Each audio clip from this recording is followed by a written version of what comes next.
Berikutnya syariat toharo yang kedua sesudah tadi berwudu sebagai toharo yang pertama, pada ayat surat Al-Maidah di atas disebut dengan kalimat wa in kuntum junuban fattoharu.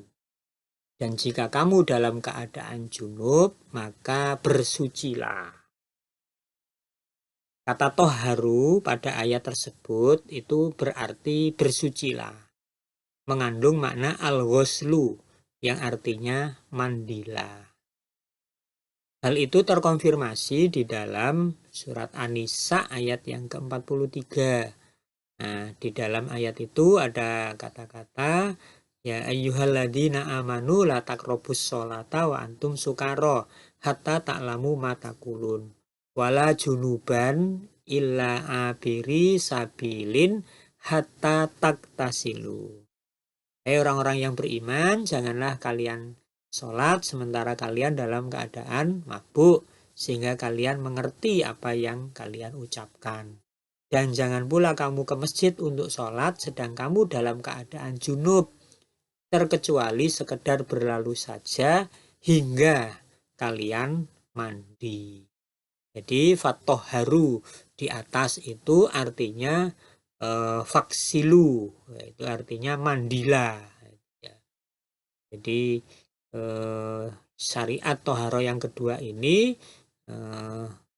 tersirat dari ayat di atas adalah mandi. Nah, saudara-saudara, mandi itu ada dua macam. Ya, jadi mandi itu ada dua macam, yaitu mandi kesehatan, mandi biasa,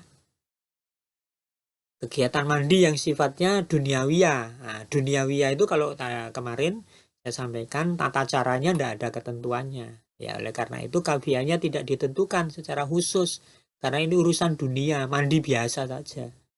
Ya, tata caranya diserahkan kepada orang yang mandi. Anda mau mandi dengan cara bagaimana? Silakan. Mau masuk ke dalam kamar mandi, dalam kulah, dalam ember, ke dalam bak, atau Anda diguyur, ya, atau hanya sekedar diseko, terserah. Ya, jadi tidak ada ketentuan-ketentuannya lebih detail. Sebagai kegiatan yang sifatnya duniawiyah, maka mandi kesehatan ini tidak mendatangkan pahala. Cuma memberi kebersihan, ada rasa segar dan sehat pada tubuh kita. Meskipun mendatangkan kebersihan, tapi mandi kesehatan tidak mempengaruhi kesucian seseorang dalam beribadah. Jadi belum suci, bersih ya, tapi belum suci. Sehingga setelah dia mandi kesehatan ini, ya dia tidak bisa langsung sholat gitu ya. Jadi ini mandi biasa. Kemudian yang kedua yaitu mandi ibadah. Kegiatan mandi yang bernilai ibadah. Jadi mandi ibadah itu mandi tapi ada nilai ibadahnya. Artinya mandi itu mendatangkan pahala dan mempengaruhi kesucian seseorang dalam beribadah, khususnya dalam ibadah sholat. Sebagai mandi yang sifatnya ibadah, maka ada tuntunan yang mengaturnya. Karena sifatnya ibadah khusus, ya ibadah mahdo, ada tuntunannya. Oleh karena itu tata cara kaifiyahnya tidak boleh sembarangan, harus sesuai dengan tuntunan dari Rasulullah Shallallahu Alaihi Wasallam. Mandi ibadah ini kemudian lebih populer dengan istilah mandi jinabah atau mandi junub atau mandi wajib atau mandi besar. Ada juga yang menyebut dengan istilah keramas ya. Tapi ingat, mandi junub tidak identik dengan keramas. Dengan kata lain, orang yang mandi keramas belum tentu dia mandi junub. Ya, karena tidak sama. Orang mandi wajib itu ada urut-urutannya, ada tata caranya. Kalau orang keramas itu tidak ada urut-urutannya, tidak ada tata caranya, mau kayak mandi sehatan tadi aja. Tapi orang yang mandi junub boleh juga sekaligus keramas. Jadi boleh. Jadi mandi junub sekaligus keramas. Tapi sekali lagi, keramas tidak identik dengan mandi junub. Jadi kalau Anda selama ini mandi besar, wanita yang habis haid, bersuci, mandi, kok hanya sekedar keramas, ya itu belum suci sebenarnya. Hanya mandi keramas saja. Nah, saya nggak tahu apakah Anda selama ini ya, sudah bisa caranya mandi wajib ini. Jangan-jangan sudah berkali-kali dalam keadaan junub, yang laki-laki mungkin mengalami mimpi basah, kemudian harus mandi, atau laki-laki kalau hari Jumat itu kan harus disunahkan mandi Jumat. Dan mandi Jumat itu tata caranya sama dengan mandi wajib. Apakah selama ini mandinya juga sudah sesuai dengan tuntunan? Jangan-jangan tidak sesuai dengan tuntunan, ya, tidak tahu caranya sehingga asal mandi saja. Atau para mahasiswi yang sudah selesai haid kemudian mandi wajib itu, ya mandi haid itu juga tidak tahu caranya, ya asal keramas saja itu kan.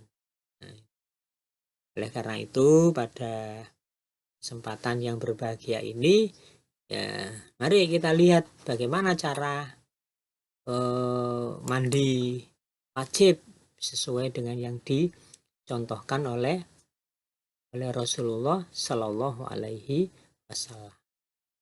Kaifiatul ghusl, tata cara mandi wajib. 1. Membaca basmalah disertai niat karena Allah Subhanahu wa taala. Untuk membaca basmalah ini, baca bismillahirrahmanirrahim ini boleh dilakukan di luar kamar mandi ataupun di dalam kamar mandi dengan suara pelan atau di dalam hati. Jadi kalau di luar kamar mandi boleh diucapkan bismillahirrahmanirrahim, tapi kalau di dalam kamar mandi cukup dengan suara pelan atau di dalam hati, di batin. Ya, jadi tidak dikeraskan. Karena harus baca bismillah. Kemudian yang kedua, mencuci kedua telapak tangan 3 kali, diawali yang kanan, kemudian kiri. Ya kayak sebelum wudhu tadi. Ya, kayak sebelum berwudhu telapak tangannya dibersihkan terlebih dahulu 3 kali. Mengapa? Karena telapak tangan itu nanti akan digunakan untuk membasuh anggota-anggota tubuh kita yang dibersihkan ketika mandi. Kemudian yang ketiga, membasuh atau membersihkan farji, ya, kemaluan dengan tangan kiri. Jadi membersihkannya dengan tangan kiri, jangan tangan kanan itu untuk ngambil airnya. Jadi untuk membersihkannya dengan menggunakan tangan kiri. Sesudah tangan kiri digunakan untuk membersihkan farjinya, kemudian dibersihkan dengan sabun, tangannya yang dibersihkan dengan sabun, ya. Karena tadi digunakan untuk membersihkan farji.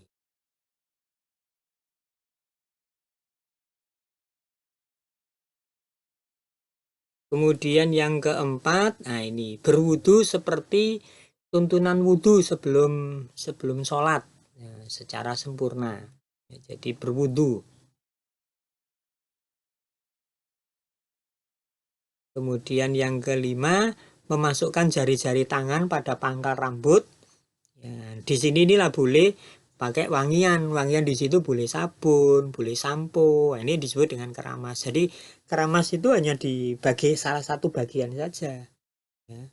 Di rambut yang panjang boleh dilepas ikatannya untuk dibersihkan dengan sabun ataupun sampo. Tidak harus tapi ya boleh. Nah, maka saya katakan di situ boleh. Boleh dengan wewangian, sabun, sampo. Boleh juga tidak. Yang penting nanti dibasahi itu ya. Di rambut kepala itu dibasahi. Nah, kemudian menuangkan air ke kepala, membilas kepala itu 3 kali dengan tuangan siduan atau di shower. Jadi tadi itu air tangan ini dikasih pokoknya dibersihkan itu kemudian dibilas.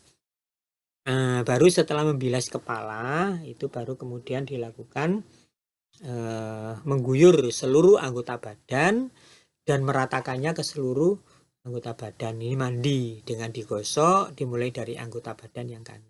Boleh juga disabun.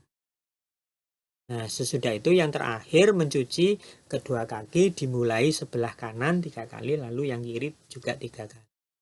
8 cara ini harus dilakukan secara berurutan. Tidak boleh dibolak-balik. Tidak boleh wudhunya ditaruh di belakang sendiri. Wudhu nanti terakhir, tidak boleh. Atau wudhu ditaruh di paling awal juga tidak boleh. Wudhu berada nomor urutan keempat. Ya sudah, di nomor urutan keempat itu. Ya. Dari mana tata cara mandi jinabah seperti ini? Ya dari Rasulullah. Nah, coba ini. Ini ceritanya dari Ibunda Aisyah. Jadi Ibunda Aisyah radhiyallahu anha itu menceritakan bahwa Nabi Shallallahu alaihi wasallam apabila mandi karena junub, ya, mandi besar, mandi wajib, ya, beliau memulai membasuh kedua tangannya. Nah, tadi di sini kan tidak disebut basmalah, itu ada diganti selain, ya, ganti selain nanti disebutkan kullu amrin dibalin yubda bi bismillahirrahmanirrahim bahwa akto, ya, setiap perbuatan yang baik yang tidak diawali dengan membaca bismillahirrahmanirrahim maka sia-sia. Nah, maka dengan hadis itu, ya, setiap mengawali perbuatan baik itu dengan bismillahirrahmanirrahim. Mandi diawali dengan bismillahirrahmanirrahim. Kemudian membasuh kedua tangan. Nah, kemudian menuangkan air dengan tangan kanannya pada tangan kirinya lalu mencuci farjinya. Nah, sesudah itu kemudian berwudu, lalu beliau berwudu sebagaimana beliau wudu untuk sholat. Nah, kemudian mengambil air dan memasukkan ke jari-jari di pangkal rambutnya. Di hadis yang lain kemudian disebutkan boleh menggunakan wewangian.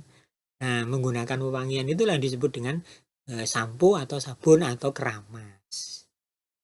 Nah, apabila sudah merata, kemudian kepalanya tadi disiram, dibilas dengan air sebanyak 3 tuangan. Baru kemudian meratakan, mengguyur seluruh badannya sampai rata. 3, yang kanan terlebih dahulu, kemudian yang kiri dibasuh semuanya sampai harus merata. Dalam hal itu terakhir kemudian membasuh kedua kakinya. Inilah mandi yang dicontohkan oleh Rasulullah Shallallahu Alaihi Wasallam dalam mandi wajib atau mandi jinabah. Nah, apakah selama ini Anda sudah demikian tata cara mandinya? Kalau belum seperti itu, ya berarti selama ini mandinya masih salah. Mandinya masih salah. Jadi sekali lagi, urut-urutan ini tidak boleh dibolak-balik. Tolong dicatat betul, urutan ini tidak boleh dibolak-balik. Harus sesuai dengan urut-urutan ini. Karena inilah SOP-nya yang dituntunkan oleh Rasulullah.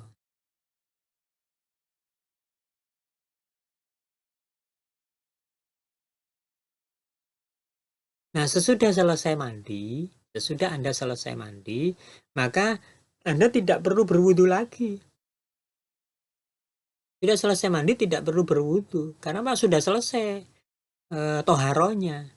Anda selesai mandi terus ganti pakaian, udah sholat, udah suci. Kecuali kalau Anda kemudian pada saat sesudah selesai mandi Anda keluar angin, nah baru Anda berwudu. Anda berwudu karena Anda keluar angin. Jadi mandinya tadi sudah selesai.